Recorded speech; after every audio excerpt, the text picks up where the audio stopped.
Students, ये है if and else से रिलेटेड क्वेश्चंस की सीरीज जो हम वन बाय वन सॉल्व करेंगे। चलिए देखते हैं। सबसे पहला जो क्वेश्चन है स्टूडेंट है इवन ऑड। हम यूजर से एक इनपुट लेंगे और चेक करेंगे इफ एंड एल्स की हेल्प से कि वो नंबर इवन है या ऑड है, जो हमने अभी अभी पीछे थ्योरेटिकल हमने समझा था। अब उसका प्रैक्टिकल करके देखते हैं। चलिए सबसे पहले आप ओपन कर लीजिए अपना VS कोड। क्लियर। और यहाँ पर एक फाइल क्रिएट कर लीजिए। प्रोग्राम का नाम रख लीजिए इवन ऑड .c। हाँ जी, एक्सटेंशन लिखना बहुत ज़रूरी है .c। ये हम पहले भी आपको बता चुके हैं। ये फाइल क्रिएट हो गई है। चलिए सबसे पहला हमारा स्टेप क्या होता है स्टूडेंट्स? हेडर फाइल को इंक्लूड करना। और हम हेडर फाइल यूज़ करने जा रहे हैं कौन सी? Studio hash include studio.h। Okay, इससे मिलेगा हमें स्कैनअप फंक्शन और प्रिंटफ फंक्शन। क्लियर। चलिए सबसे पहले लिखिए वॉइड मेन। ये हमारा स्टार्टिंग पॉइंट है जहाँ से हमारा प्रोग्राम कंपाइल होगा और रन होगा। मतलब विदाउट मेन आपका प्रोग्राम कंपाइल और रन नहीं हो सकता। तो मेन हमारा स्टार्टिंग पॉइंट है। प्रोग्राम कोई भी आप लिखें सी लैंग्वेज में मेन होना जरूरी है। विदाउट मेन सी में प्रोग्राम नहीं लिखा जाता। ठीक है, क्योंकि हमारा स्टार्टिंग पॉइंट है। चलिए सबसे पहले एक वेरिएबल डिक्लेयर कर लीजिए n, जिसमें हम यूजर से इनपुट लेंगे। और यहाँ लिखिए printf। एक रनिंग स्टेटमेंट लिख दीजिए जो यूजर के सामने डिस्प्ले होगी। एंटर नंबर, एक नंबर इनपुट लेते हैं हम। स्कैनफ। अब यूजर से जो हम नंबर इनपुट लेने जा रहे हैं स्टूडेंट किस टाइप का है? Integer type. और इंटीजर टाइप का फॉर्मेट स्पेसिफायर होता है %d। तो आप लिखिए %d comma address of n। हाँ जी, क्योंकि हम यूजर से इनपुट लेंगे जो वैल्यू वो n के एड्रेस पे आके स्टोर होगी। चलिए अब आगे इस n को हम चेक कराते हैं कि ये इवन है या ऑड। देखिए स्टूडेंट, मैंने इफ एल्स का सिंटेक्स लिख लिया है। इफ एल्स, ध्यान रखिएगा। सबसे पहले आप इफ लिखेंगे। ये इफ लिखिए आपने, फिर इसकी बॉडी बनाई, फिर एल्स लिखी, फिर इसकी बॉडी है।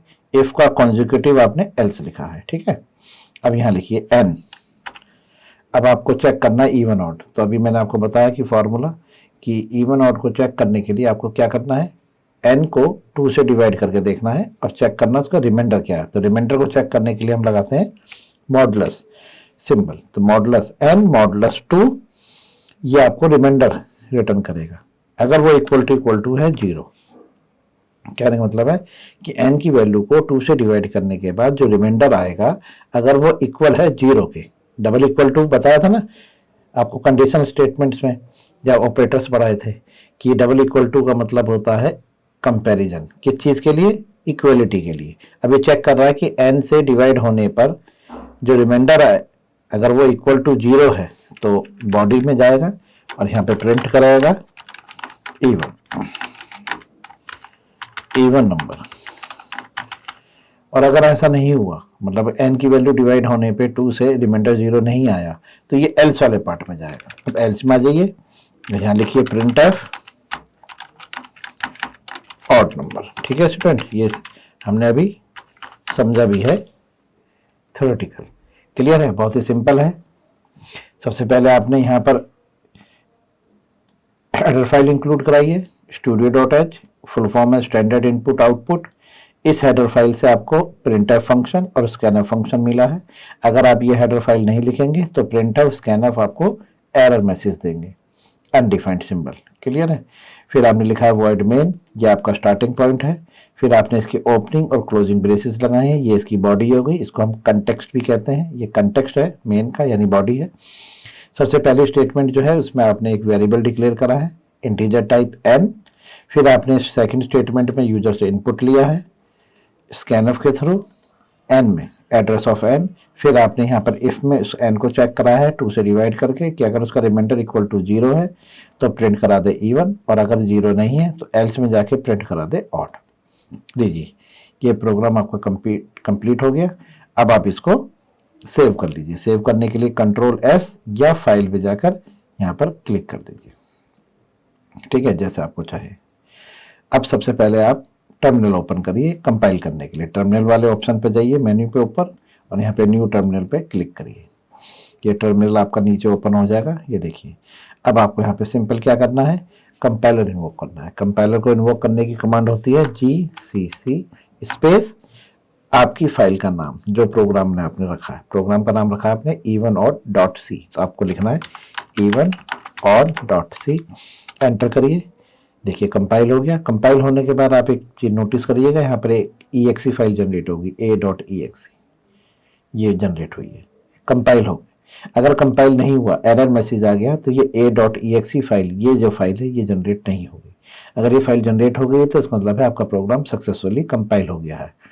अब आप इस exe फाइल को रन करेंगे तो इसके लिए आप कमांड लिखेंगे ./a.exe, और जैसे आप एंटर करेंगे, अगर आप मैक और लिनक्स के यूज़र हैं तो आप exe की जगह यहाँ पर लिखिएगा a.out, और अगर आप विंडोज़ के यूज़र हैं तो आप लिखिएगा exe।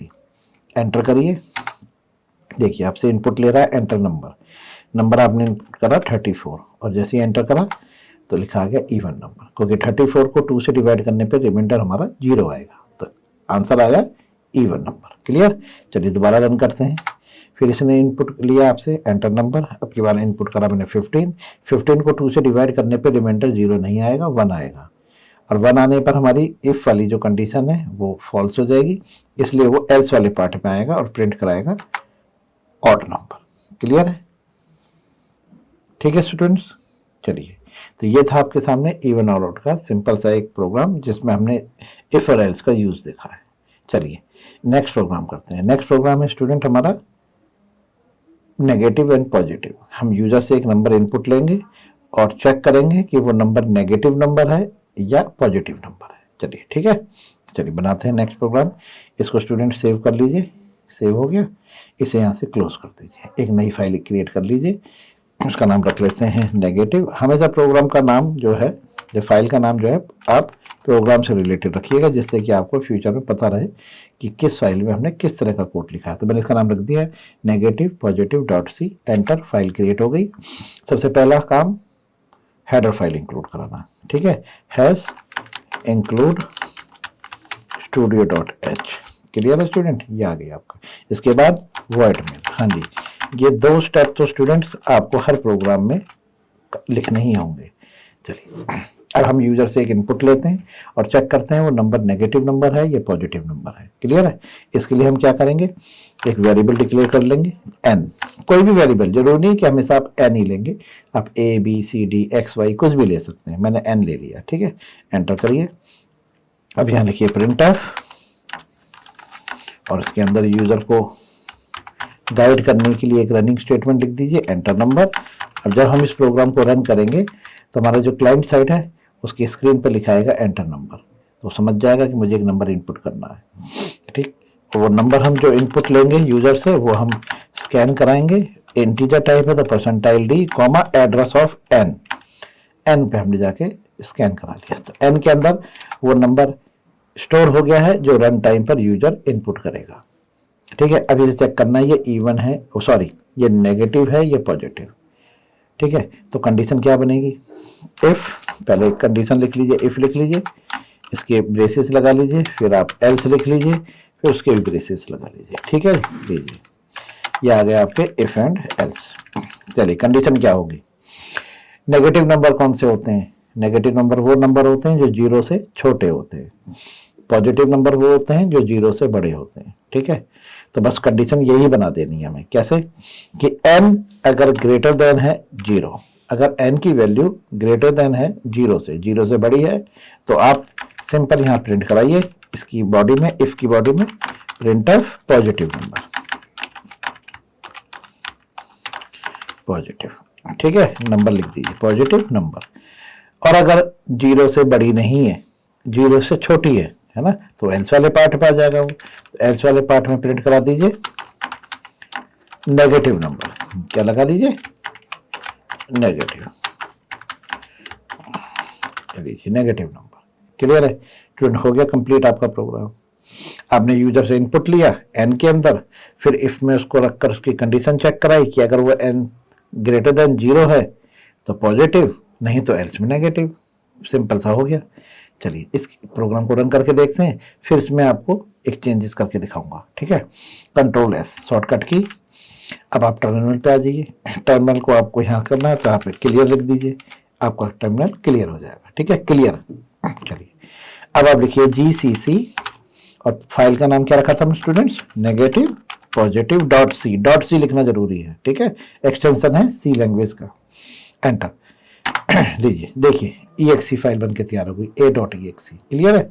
चलिए अब यहाँ लिखिए ./a.exe और जैसे ही आप एंटर करेंगे ये आपसे पूछेगा एंटर नंबर। अब आप कोई भी एक नंबर इनपुट करिए। आपने लिखा 12, एंटर करा तो पॉजिटिव नंबर है। क्यों है, क्योंकि 12 इज ग्रेटर देन 0, क्योंकि 12 जो है वो 0 से बड़ा है, इसलिए वो हमारा पॉजिटिव नंबर है। चलिए दोबारा रन करिए। मैंने यहाँ पे ये आपकी एरोज की जो होती है डायरेक्शन की, इसका यूज़ करता हूँ मैं, डायरेक्शन। अब करा, आप प्रीवियस वाली कमांड पे पहुँच जाएंगे। एंटर करिए, फिर आप रखिए -13, एंटर करा, माइनस का सिंबल लगाना पड़ेगा आपको। ये देखिए नेगेटिव नंबर। क्लियर है। तो अगर आप 0 से छोटा इनपुट कर रहे हैं तो वो एल्स वाले पार्ट में जाके आपको नेगेटिव प्रिंट करा रहा है, और अगर आप 0 से बड़ा कर रहे हैं तो पॉजिटिव प्रिंट करा रहा है। ठीक है स्टूडेंट्स, ऐसा भी तो हो सकता है कि हम 0 ही इनपुट कर दें, 0 भी तो एक नंबर है। तो देखिए क्या होगा, एंटर नंबर मैंने करा 0। ठीक है, ना 0 से छोटा है ना 0 से बड़ा है, ये 0 है। और इसके लिए हमने कोई कंडीशन नहीं लिखी। हमने जो कंडीशन लिखी है वो लिखी है n इज ग्रेटर देन 0। अगर ग्रेटर देन 0 है तो प्रिंट कराएगा पॉजिटिव, और अगर इसके अलावा कोई भी कंडीशन बन रही है तो सीधा एल्स में आएगा। तो देखिए इस वाले केस में क्या होगा, हमारा नेगेटिव नंबर, यानी 0 को उसने नेगेटिव प्रिंट करा दिया, जबकि 0 ना नेगेटिव होती ना पॉजिटिव, 0 न्यूट्रल नंबर है। ठीक है, तो अब इसको कैसे करेंगे, कैसे करें इसको बताइए। इसके लिए आपको इफ एल्स नहीं लिखनी, इसमें आपको इफ एल्स के साथ लगानी पड़ेगी एल्स इफ, यानी कि इसमें हम लैडर लगाएंगे एल्स इफ, क्योंकि हमारी 3 कंडीशन बन रही हैं। अगर आपके पास 2 कंडीशन है तो आप एक इफ में लिख लीजिए, एक एल्स में लिख लीजिए, प्रोग्राम आपका सॉल्व। लेकिन अगर 3 कंडीशन बन रही हैं तो आप एक इफ में लिखेंगे, फिर एक एल्स इफ में लिखेंगे, और फिर एक एल्स में लिखेंगे। ठीक है, देखिए कैसे सही करेंगे। प्रोग्राम है कि if n is greater then 0, अगर n की वैल्यू 0 से बड़ी है तो पॉजिटिव है। अब इस कंडीशन के अलावा अगर कोई और कंडीशन बन रही है तो सभी के लिए वो एल्स में आएगा। समझ गए, ग्रेटर देन लेस देन 0 तो भी एल्स में आएगा, अगर इक्वल टू 0 है तो भी एल्स में आएगा। ठीक है, हम चाहते हैं ऐसा ना हो, तो हम क्या करेंगे, इस एल्स के आगे इफ लगाएंगे। बताया था ना एल्स इफ लैडर, जब कंडीशन के अंदर आपको दूसरी कंडीशन ऐड करानी हो। तो देखिए डायरेक्ट एल्स में तो लिख नहीं सकते, यहाँ एल्स में नहीं लिख सकते आप डायरेक्ट, आपको इफ लिख के लिखना पड़ेगा। यहाँ लिखिए n इज लेस देन 0, अगर n की वैल्यू लेस देन 0 है तो इस वाली कंडीशन में आएगा नेगेटिव नंबर। तो ग्रेटर देन की लग गई पॉजिटिव, लेस देन की लग गई नेगेटिव। अब एक एल्स वाला पार्ट बचा, अब इसके एल्स में आइए, यहाँ आइए। ठीक है, चलिए अब इस एल्स में क्या लिखेंगे आप, प्रिंट एफ, यहाँ तक का पहुंचेगा जब पॉजिटिव भी नहीं होगा ना नेगेटिव होगा, तब यहाँ पहुंचेगा। तो यहाँ लिख दीजिए न्यूट्रल, न्यूट्रल। ठीक है, क्योंकि नेगेटिव और पॉजिटिव जो हैं, पॉजिटिव जो 0 से बड़े हैं, नेगेटिव जो 0 से छोटे हैं, और अगर 0 है तो न्यूट्रल। लीजिए हो गया सॉल्व। ठीक है, चलिए प्रोग्राम को सेव करिएगा, कंट्रोल एस, प्रोग्राम सेव हो गया। टर्मिनल पे चलिए, कमांड लिखिए क्लियर।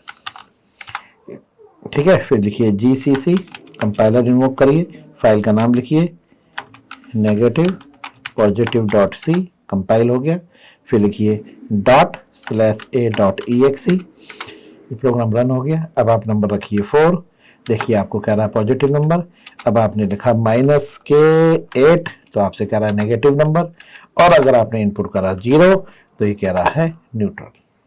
क्लियर। अब आगे एल्सिफ कब लिखते हैं, जब आपको कंडीशन के अंदर कंडीशन चेक करानी है, मतलब आपके साथ मल्टीपल कंडीशंस बन रही हैं तो आप एल्सिफ में लाइए, इसे बोलते हैं एल्सिफ लैडर। ठीक है, क्लियर है। चलिए नेक्स्ट प्रोग्राम देखते हैं क्या है हमारी सीरीज में। स्टूडेंट 2 प्रोग्राम हमने कवर कर लिए हैं, एक हो गया हमारा इवन ऑड, एक हो गया हमारा नेगेटिव पॉजिटिव। अब आता है स्टूडेंट थर्ड क्वेश्चन, जिसमें हमें टू नंबर्स के बीच में चेक करना है कि ग्रेटर नंबर कौन सा है, यानी कि दो यूजर से हम नंबर लेंगे इनपुट और फिर चेक करके बताना है कि उनमें से कौन सा नंबर ग्रेटर है। क्वेश्चन नंबर 3, चलिए इसे सॉल्व करते हैं। प्रोग्राम आपने सेव कर लिया है, इसे क्लोज कर दीजिए, एक नई फाइल क्रिएट कर लीजिए, प्रोग्राम का नाम रख लीजिए greater, okay, greater dot C, ठीक है। चलिए अब लिखिए hash include studio dot H, ये तो आपको लिखना ही है, हर प्रोग्राम में लिखना है स्टूडियो, क्योंकि कोई भी प्रोग्राम बिना प्रिंट एफ और बिना स्कैन एफ के नहीं होगा। आपको प्रिंट भी देना है, आपसे इनपुट भी लेना है, तो स्टूडियो तो लगेगी ही लगेगी।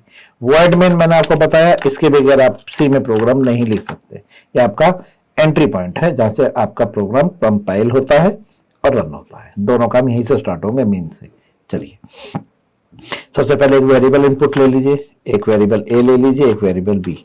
दो वेरिएबल आपने डिक्लेयर कर दिया, अब इनको इनपुट ले लीजिए।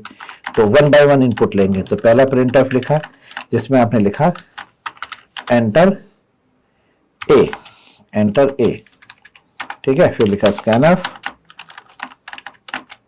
परसेंटाइल डी, क्यों? क्योंकि हमारे पास जो नंबर है वो इंटीजर टाइप है, कॉमा एड्रेस ऑफ ए लीजिए। एक नंबर आपने यूजर से इनपुट लिया है ए में। दूसरा प्रिंट एफ लिखिए, फिर उसमें लिखिए एंटर बी लीजिए और स्कैन एफ लिखिए percentile D comma address of D लीजिए। हो गया, ए और बी आपने दो नंबर यूजर से इनपुट लिए हैं। अब मुझे चेक करना है कि इन दोनों में से ग्रेटर कौन सा है, ठीक है।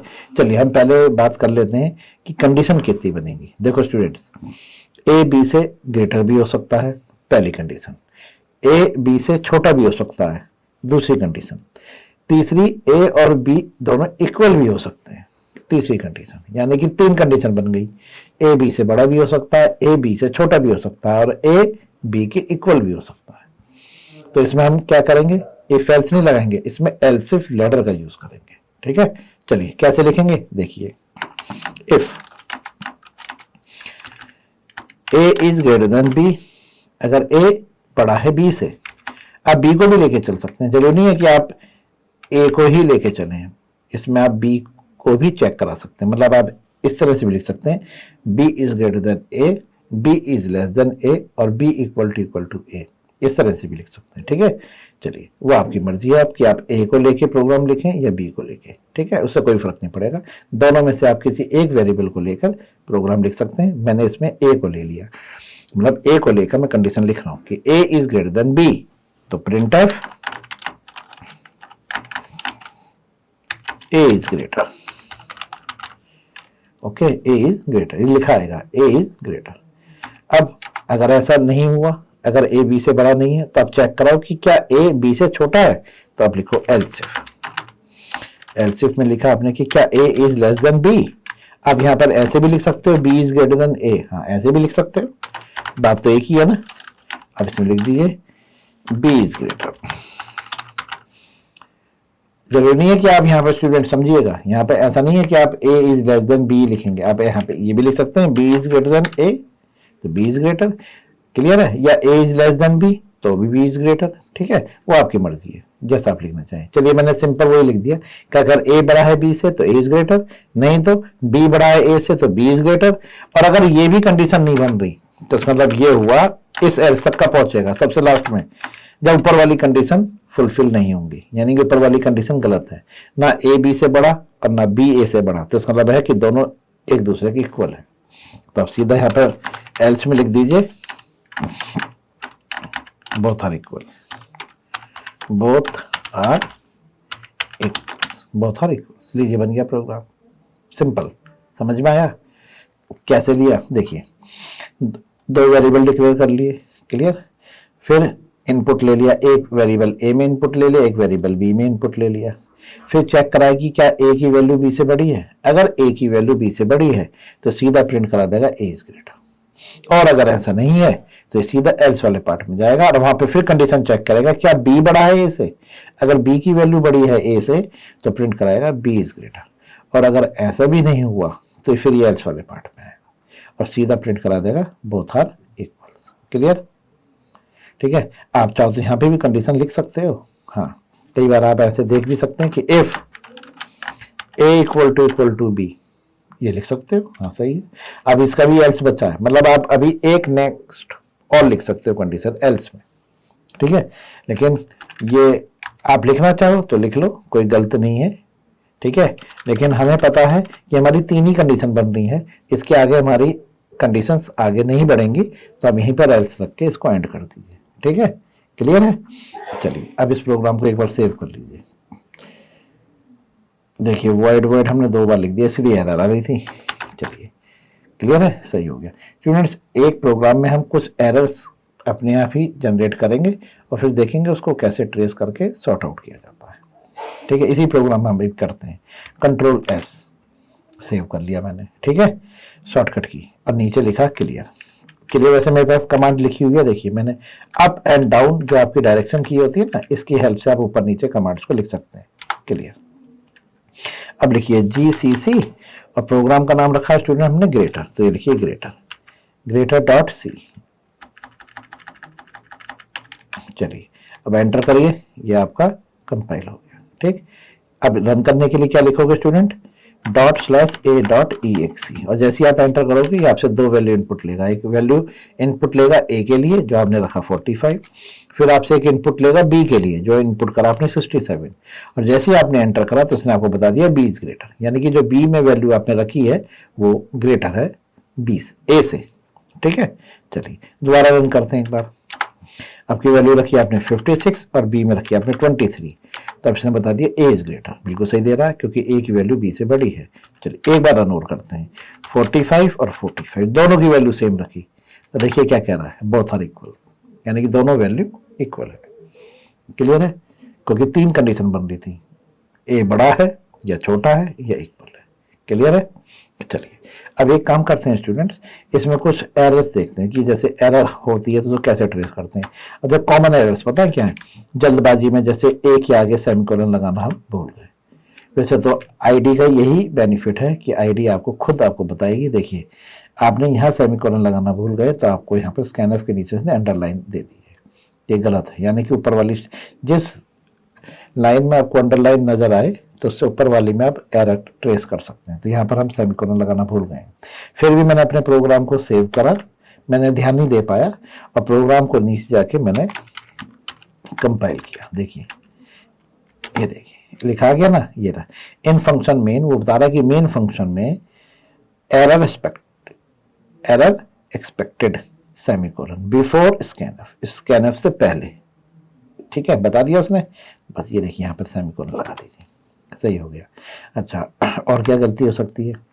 देखिए स्टूडेंट, मैंने आपको बताया था कि हमारे जब कि वैलिड और इनवैलिड सिंटेक्स क्या होते हैं, है ना। देखिए इसमें चेक करते हैं। जल्दबाजी ने आपने क्या करा स्टूडेंट, इस एल्स के आगे सेमीकोलन लगा दिया, इस एल्स के आगे आपने सेमीकोलन लगा दिया। हो सकती है गलती, टाइपिंग मिस्टेक है, हो सकती है। कंट्रोल एस, सेव कर लिया।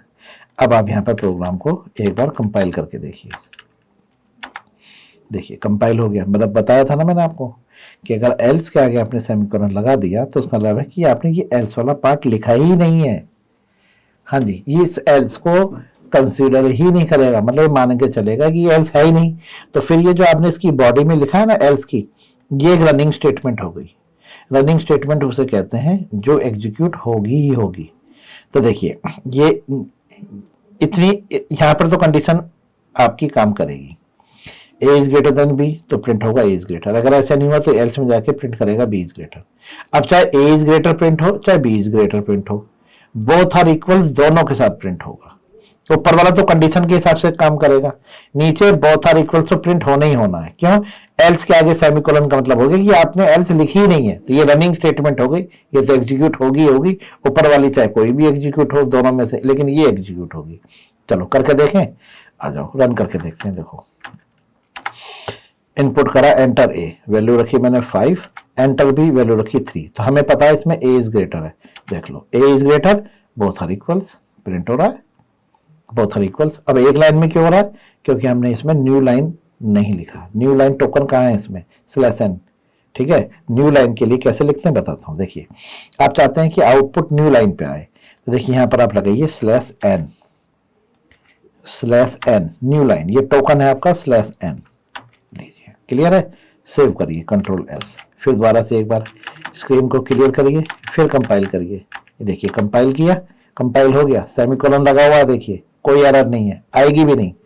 अब टर्मिनल पे चलिए, अब इसे रन करते हैं। ये देखिए वैल्यू इनपुट करी 45 और एक वैल्यू करी 12। देखिए जी क्या कह रहा है, A is greater, both are equals, print हो गया। चलिए एक बार फिर रन करते हैं, अब की बार 56 और 78। देखिए अब क्या कह रहा है, B is greater, both are equals. If else में से कोई सी एक चलेगी, लेकिन ये बोथ आर इक्वल्स तो एग्जीक्यूट होनी ही होनी है। ठीक है, तो ध्यान रखिएगा, ये सेमीकोलन अगर एल्स के आगे आपने लगा दिया है तो एरर मैसेज नहीं आएगा, यानी प्रोग्राम कंपाइल हो जाएगा। ठीक है, फिर आपको खुद ध्यान में देना है कि कहाँ गलती हो रही है। गलती नहीं हो रही, मतलब ये एक्स्ट्रा लाइन, ये लाइन क्यों प्रिंट हो रही है, क्योंकि सेमीकोलन लग गया है। ठीक है, तो एल्स के आगे सेमीकोलन लगाने पर एरर मैसेज नहीं आता, प्रोग्राम कंपाइल हो जाता है और रन भी होता है। अब आप किसी इफ के आगे लगा लीजिए। देखिए मैंने इफ के आगे लगा दिया, तो देखिए एल्स पे एरर आ गई, मिसप्लेस्ड एल्स, क्योंकि इफ विदाउट एल्स हो सकता है, एल्स विदाउट इफ नहीं हो सकता। ठीक है, चलिए इसे सेव करते हैं Ctrl+S। अब इसे मैं क्या करूंगा, रन कर कंपाइल करके दिखाता हूं। देखिए कंपाइल करते हैं, ये देखिए आ गया, दिख गया ना error, else without A previous if, यानी कि एल्स जो है विदाउट ए इफ, यानी मिसप्लेस्ड एल्स, यानी कि एल्स विदाउट इफ नहीं हो सकता। ठीक है, इफ विदाउट एल्स हो सकती है, एल्स विदाउट इफ नहीं हो सकता। तो ये तो आपको एरर मैसेज यहां दिखाई दे रहा है, लीजिए सेव। क्लियर है, चलिए ऐसी आपकी ब्रैकेट्स की होंगी, जैसे कि जल्दबाजी में मान के चलिए ये मेन ऊपर से लगाया था, नीचे वाला किसी वजह से हट गया और आपने सेव करा, ध्यान दिया नहीं, प्रोग्राम आपने कंपाइल कर दिया। ये देखिए आ गया मेन की एरर, डिक्लेरेशन और statement at the end of input, क्या लेना है, एरर एक्सपेक्टेड डिक्लेरेशन और statement at the end of input. ये देखिए ब्रैकेट दिखा रहा है, कह रहा है ये लास्ट में एंड ऑफ द प्रोग्राम जो है ना, एंड ऑफ होना चाहिए। ठीक है, तो यहां पर आप लगा लीजिए, बीच में से हटा के देख लीजिए, इसके आगे से हटा के देख लीजिए, इफ के आगे से हटाया, Ctrl+S सेव किया, फिर कंपाइल किया। ये देखिए बता दिया उसने एरर है, आपको ब्रैकेट लगाना है, ब्रेसेस लगाने बिफोर एल्स।